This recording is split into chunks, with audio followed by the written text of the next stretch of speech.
Hey, everybody, we're going to talk about ring.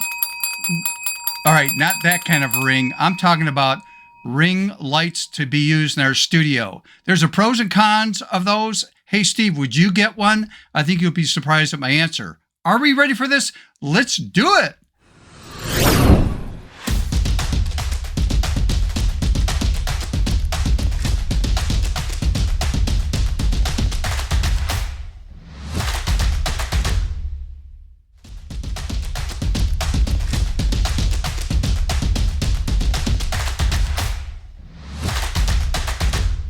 Hey everybody, welcome back to my channel. If you're new to the channel, this is dedicated to photography and thinking creatively out of the box as a photo artist.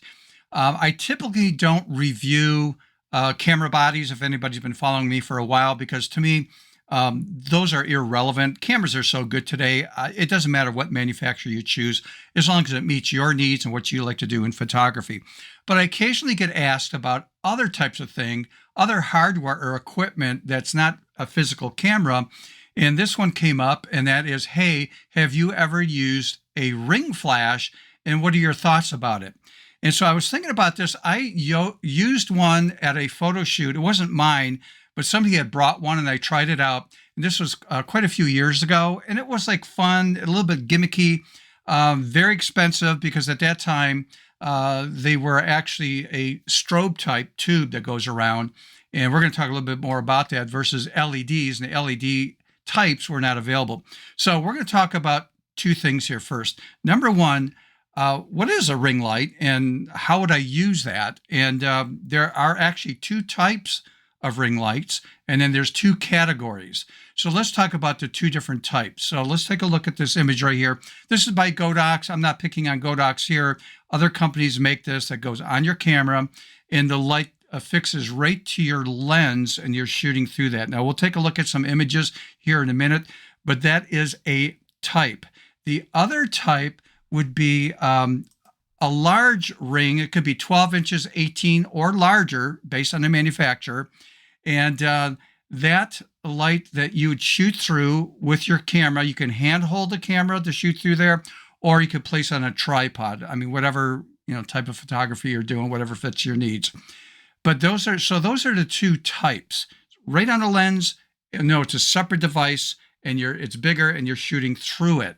Okay, what are the two categories of these lights? And it would be the type that is a tube like we have in our strobes, and they're more expensive type of ring light to have that. And the other type is LED, which is far less expensive. But there's pros and cons of those two. So let's talk about obviously the con for the tube type, which is a strobe type of ring light, is the expense. You're going to spend hundreds of dollars on those unless you find a used one. And I don't think they're that popular anymore because of LEDs, but they still are available. But the good thing about those is that you could shoot easily at 100 ISO and stay within a sync speed of 200 to 250th of a second, whatever your sync speed is on your camera. If you go LED, well, it's less expensive. I mean, you could pick up stuff for less than $100. And again, we'll talk about that in a moment. But again, the con of this is the power of the light is not that great. So you're going to have to kick up your ISO if you're hand holding a camera and want to be shooting at, say, at least 1/60th of a second, if not more, then your ISO is going to have to be bumped up, which probably today is not going to be a big deal, the way cameras can shoot under low light. So pros and cons, right? The con is you got to up your ISO if you're hand holding it, especially. But if you're on a tripod, okay, you could probably go with a slower shutter speed because maybe it's a product shot or something. But if it's a portrait, your subjects can maybe move a little bit. So it's really important to probably at least do 1/60th of a second. So again, you might have to bump up your ISO. So those are some of the pros and cons on that. All right, so should I buy one at all? Should I get one at all? Well, first of all, I've talked about using a ring light, and whether it's LED like this one, which I'll talk about a little bit later, or it's the bulb type, which is more expensive. You're shooting through that light, and here's what you're going to get. if you take a look at the eyes, now, again, if you're going to do corporate headshots and stuff, I will tell you from experience and hearing it from other people, no, no, no, you don't use a ring light, because look what it does in the eyes, and it gives you an eerie look. And let's change the story. I want an eerie look. This might be for a Halloween shoot or a sci-fi type of thing. This would be great, right, for that. But formal shoots, a portrait for families and that, it's a little bit on the negative side. Clients tend not to like that kind of stuff when it comes to the, say corporate headshots and stuff. So that could be a con right there. But the pro of that is I want that look because it's going to be for Halloween or a sci-fi type look. But again, black and white, I really like this, but a lot of people would get nitpicky on this where, yes, it does draw your eyes to it, but then look what the ring light did to the tip of the nose right here. And that could be bothersome by some people. Could I fix that in post-production work, in Photoshop or something? Yeah. Should I? That's another issue, right? But again, a nice look. I sort of like that look in black and white on that sort of portrait right there. Again, just not be corporate headshots. Again, if the light is further back, it's not so pronounced in the eyes. So the distance you're using this also going to affect how that looks, the catch lights, again, in the eyes. So that doesn't look too bad there. Okay, the next one let's take a look at. And again, some of these lights will have a different sort of like gritty look. And so again, it could be a negative thing that you may not like in the catch lights. All right, so with that out of the way, you know me, I like to think creatively out of the box, not only using a camera, but also hardware like lights. So I'm going to promote, if you've never heard of Gavin Hoey, he does Adorama TV. He's from the UK. He does a lot of really cool creative things with cameras, lights, whether it's outdoors, daylight light, continuous light, strobes, that kind of thing. And he did a segment on ring light. And check this out.